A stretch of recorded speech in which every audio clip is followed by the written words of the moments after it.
There is something disturbing, but at the same time fascinating, about abandoned buildings and places. You want to go into them and explore, look around and see what the residents left behind. However, there are forgotten places that have become abandoned for very good reasons, from empty sanatoriums with sinister secrets, to churches that hide the truth right under the floorboards. Here are true stories and incredible secrets from abandoned places that were forgotten by everyone for many years, but now we will visit them together. Hell's Island. You probably know Nagasaki, the Japanese city where an atomic bomb was dropped in World War II, but have you heard of the island next to it? It has many names: Gunkan-Ema Battleship Island or simply Hashima. From a distance it looks like 16 acres of rocky outcroppings, but up close it turns out to be dotted with old buildings covered in vegetation, a concrete jungle that was once home to up to 5,000 people. At its peak in 1959, there was a coal mine here that produced over 15 million tons of coal from 1891 to 1974, but when it ended, the island was abandoned in a couple of weeks and residents hastily abandoned their property. Wanting to return to mainland Japan as soon as possible, not considering that the island's past is darker and blacker than coal itself. During the World Wars, Chinese and Korean prisoners were forced to work here, and they worked at a depth of 1.5 kilometers for more than 12 hours a day. They lived in terrible conditions without normal food or water. It is not surprising that the prisoners called the place a hellish island, and it is still unknown how many workers died here. Now the Hashima ruins are mostly closed and only 5% of the island is open to visitors. Walking on it is too dangerous because there is always a risk of buildings collapsing due to age or typhoons. Not that I'm eager to go to this island. Radioactive ruins. Of all the abandoned places in the world, Chernobyl is perhaps the most famous. On April 26, 1986, an accident occurred at the local nuclear power plant. It is estimated that 400 times more radioactive material was released into the air than from the Hiroshima and Nagasaki bombs combined. As a result, the area within a radius of 30 km from the station was gradually evacuated and became known as the exclusion zone. Some 116,000 residents were forced to leave their homes forever, and over the following weeks all cities in the zone such as Pripyat turned into ghost towns. Now, almost 40 years later, empty classrooms, overgrown ruins and even the carousel are the only reminders of the people who lived there. Some experts believe that it will take about 20,000 years before the area becomes habitable, especially the area near the power plant. But this does not scare off some tourists. In the 11th year, 25 years after the disaster, excursions began to be allowed into the less contaminated areas of Chernobyl. Although forgotten gas masks and creepy dolls appeared later for the amusement of tourists and beautiful photos, something there is real. The Claw of Death. When the liquidation of the consequences of the explosion at the station began, a huge crane helped dismantle the reactor and remove radioactive graphite, which was thrown out after the operation was completed. The claw itself was left on the side of the road a few kilometers from Pripyat and apparently forgotten. However, 25 years later, in the 11th year, Sydney archaeologist Robert Maxwell was exploring the exclusion zone and came across a claw. It not only stood out like a swollen finger but also caused a strong reaction in the Geiger counter which detects radiation. It turned out that the claw emitted 39.8 microbeasts per hour. This significantly affects the body, and staying near this ominous thing for more than 24 hours would be a fatal mistake. But now we know why it is called the Claw of Death. The radioactive nightmare of Chernobyl, or the collapsing city of Hellish Island. Where would you go if you were in Chernobyl? Like the video, and if you were in Hellish Island, subscribe to the channel. Abandoned hospital. Hospitals are scary at the best of times, but when abandoned, they always inspire genuine horror, and this is proven by the German hospital Belitz-Halle State. It has been empty, deteriorating for about 30 years and peeling off. The largest center for the treatment of pulmonary diseases such as tuberculosis, which 125 years ago was deadly, you can imagine what horrors these walls saw. During the World Wars, the hospital served as a military hospital, and during World War II it was occupied by the Soviet Army, and the USSR authorities ran the hospital for the next 50 years. But then it was abandoned. In the 95th year after the collapse of the Soviet Union. Although it was emptied after closing, there is still an old piano and bathtubs built into the floor necessary for therapy. The interior is eerie, you will agree. But perhaps the darkest secret of the Belitz Heil State Ton hospitals is its notorious patient. During the Battle of the Somme in the First World War, the future leader of the German fascist movement, yes, that same Hitler, was in the hospital where he was being treated after being wounded in the leg. The nurses and doctors did not suspect that this man would later become the biggest disaster in the history of Germany. One wonder if they knew he would have left the hospital alive. Under lock and water. Ramua, located in Estonia, is an abandoned and flooded limestone quarry, due to the contents of which the water has a beautiful blue hue.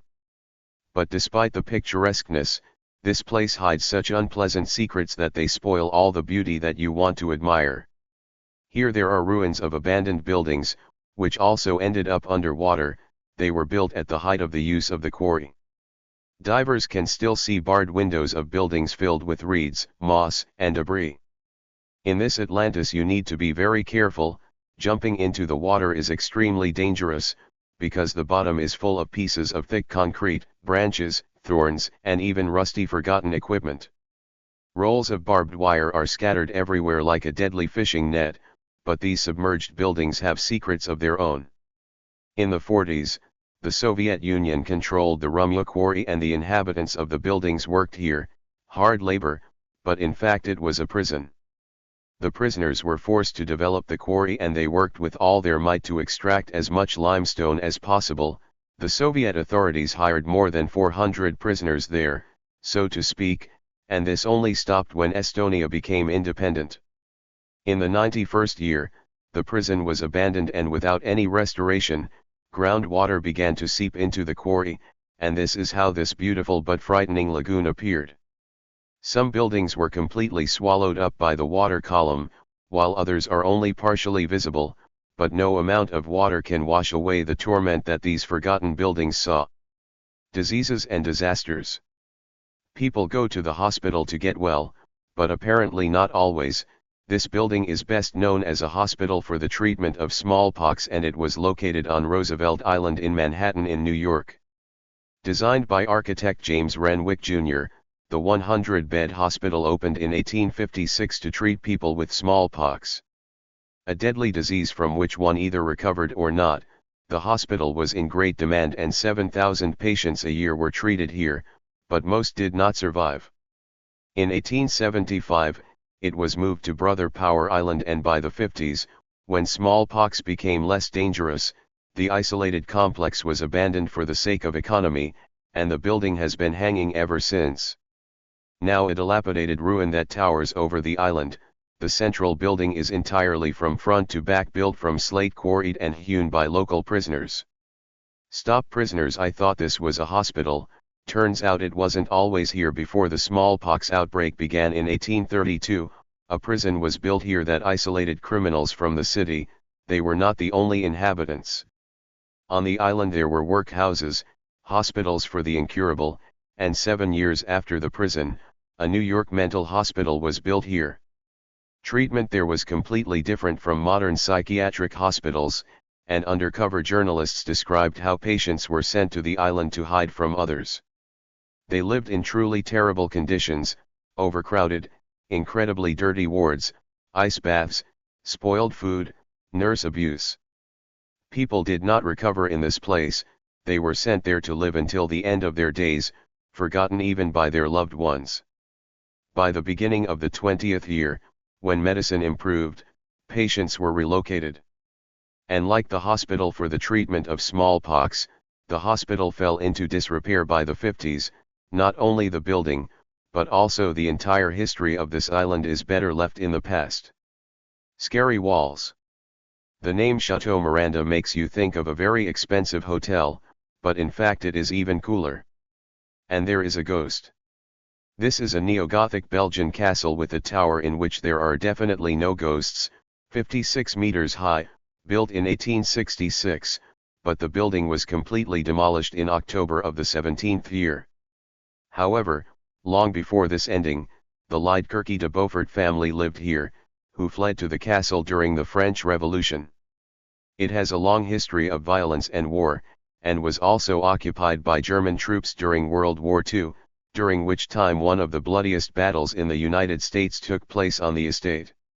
The Battle of the Bulge resulted in the death of 200,000 soldiers in just 6 weeks.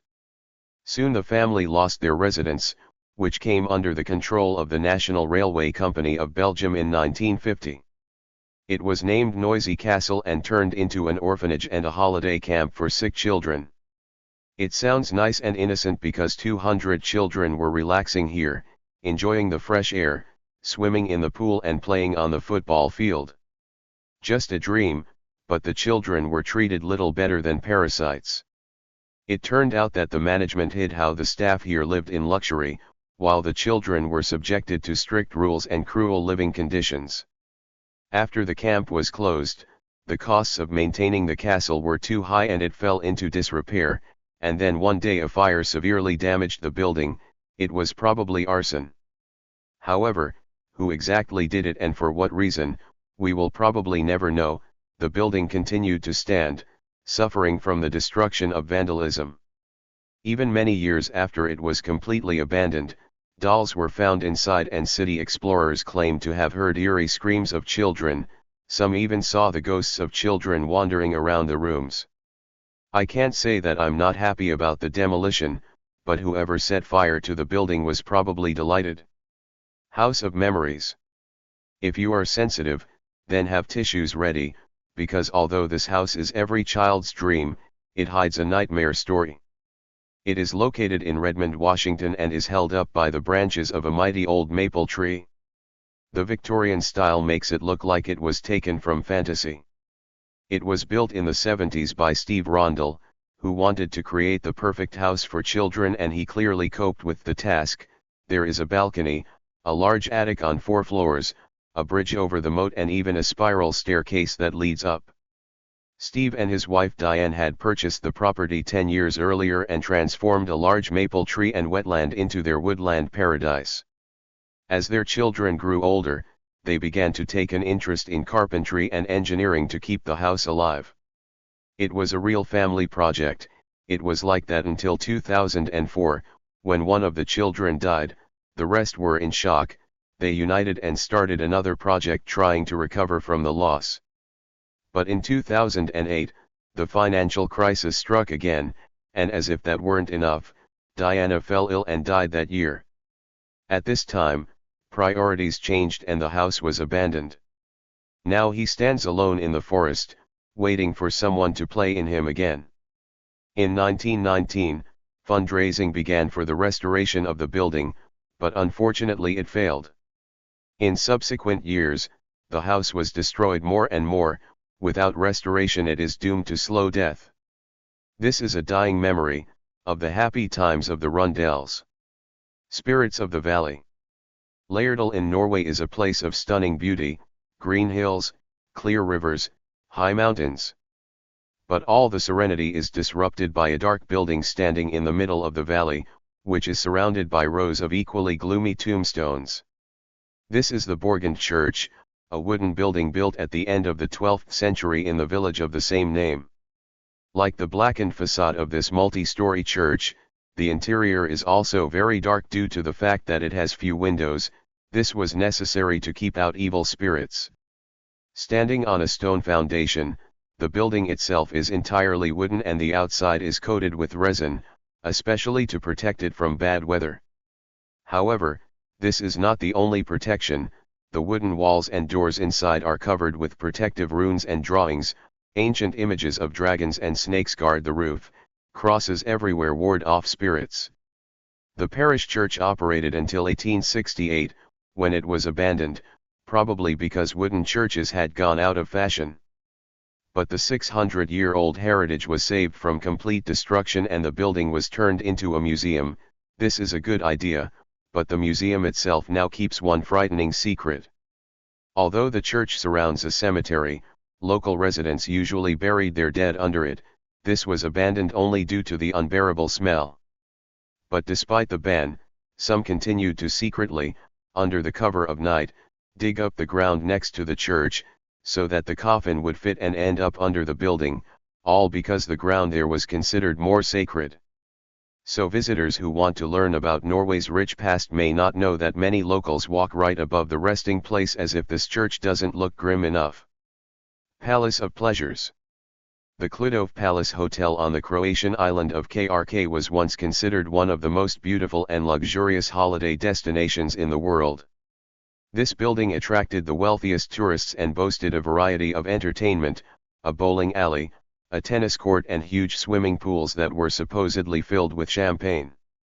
But now the hotel is abandoned and the interior is almost gutted. What happened was that the hotel, built in 1971, was able to receive investment from Bob Chio, founder of Penthouse magazine, who invested $45 million in the casino at the Adriatic Club in the hotel in 1972. However, the next year the casino went bankrupt and was closed, and the debt turned out to be such that it threatened the life of the entire hotel. It was still able to somehow hold out until 2001, when it closed forever. However, 10 years before such a sad fate, very poor guests lived in the hotel. During the war in Yugoslavia from 1991 to 2001, the hotel was turned into a refugee camp. When the war ended they were ordered to leave the hotel, but they took it with hostility. The building became their home and for many years. People were still evicted, but they decided to take any valuables they could find, including radiator pipes, copper wire, and even sockets. Kludov was completely devastated. There were fragments on the floors, everything was broken, and the walls were covered with eerie inscriptions. This is a harsh reminder of the impact of the war that literally left a mark on the walls. Diamonds don't last forever. Usually ghost towns are associated with the Wild West with cowboys and gunfire, but in the Namib Desert in the middle of Namibia in Africa lies the mysterious ghost town of Kalmanskap. It is completely abandoned and, moreover, the area is known as the Forbidden Zone. This is already annoying, but everything is much more interesting because in 1908 diamonds were found here. The news spread quickly and within 4 years there was a city producing 1 million carats a year, which is almost 12% of the total diamond production. But this rich industry was destined to collapse. Intensive mining of stones attracted many miners and therefore the diamond reserves in the area were exhausted. By the 30s, when the residents left, they abandoned their houses along with all their property, and in the 56th the city was completely deserted. Over the course of several years, moving sand dunes approached the city and penetrated the open windows and doors of houses and filled them to the brim with sand. Although this outcome was blamed on depletion of supplies, it was mainly due to the German colonial administration. The Germans wanted to gain control of the jewelry. Greed often fuels the worst crimes, and Kalmanskap was no exception. The territory was limited, and a Berlin company received exclusive rights to diamonds. Local tribal residents were essentially displaced from their lands due to construction, and access to the area was limited to personnel only. Before the decline, Kalmanskap and nearby Ludritz became the richest cities in Africa, but they were ruled by colonial authorities. Of course, the wealth would not have been possible without the miners who worked there. They, of course, were local residents. Now Kalmanskap is almost completely at the mercy of the desert and only the walls and foundations of several houses remain, like a capsule in the sand that they are in no hurry to dig up. Disastrous luxury. What is it about abandoned hotels that makes them seem creepy? Their size and architecture may have secrets that they seem to be hiding. As evidenced by Boker Hill, this is a complex of French colonial buildings located on Mount Boker, 37 kilometers from Kampot in Cambodia, which was supposed to be a resort for soldiers from France in the early 20s of the last century. But the country has experienced many political upheavals, including coups, tyranny, and regimes, and all of them influenced the fate of the hotel. At first it was abandoned in the late 40s due to local uprisings. In '62, a casino opened there and new buildings appeared. including an extension to the palace and the mayor's office. After Sihanouk, the head of Cambodia, was overthrown in a coup in 1970, Borkil was considered a suitable place to wage guerrilla warfare. It quickly turned from a luxury resort into a military camp, and it only got worse from there. In 1972, when the Khmer Rouge reigned in the area, it was a brutal army supported by the totalitarian party that ruled the party. At that time, 7 years later, the Khmers had a strong foothold on Bokor Mountain, holding the place along with the hotel during the Vietnam invasion. The now forgotten complex stands apart, keeping more memories of war than of luxury. Despite this, most of the buildings are still standing, and the Catholic Church is in very good condition. But the main secret of Boka Achilles is not connected with the military occupation at all, but with the construction of the complex. Due to its remote location, it was very difficult to build a resort and, according to historians, thousands of people died here during 9 months of construction. Of course, luxury has its price, but this price turned out to be too high. Secrets of the sanatorium. Modern psychiatric hospitals are frighteningly impersonal, with light green walls and wards that make you slightly uneasy. But America's first private mental hospital was much more sinister. Craig House, a Victorian mansion built in New York for a Civil War officer, became an asylum in 1915. The Gothic building is surrounded by more than 60 acres of land, and although it looks like a house from a horror movie, it has been called almost a paradise for the sick, a real resort. Skis, talk therapy, a music room with a whole organ and gourmet meals for all patients. Of course, this was only available to wealthy clients who paid $750 a month. Now that would be $22,500 for that kind of money. Patients rightfully expected the best treatment. But in fact, the sanatorium only worsened their condition. Wife. Writer Frances Fitzgerald was treated at this facility, as were such celebrities as Truman Hood, Rosemary Kennedy, Frances Seymour, and even Marilyn Monroe. However, Craig House seemed haunted by tragedy, with many of the hospital's patients dying prematurely. Several fires destroyed the outbuildings, and due to a series of strange incidents it was closed in 1999. Now the hospital building is empty. Despite all the money that flocked there, even they could not save this place from its own reputation. Which places intrigue you and which ones you would like to visit? Tell us in the comments under the video. Thank you for watching.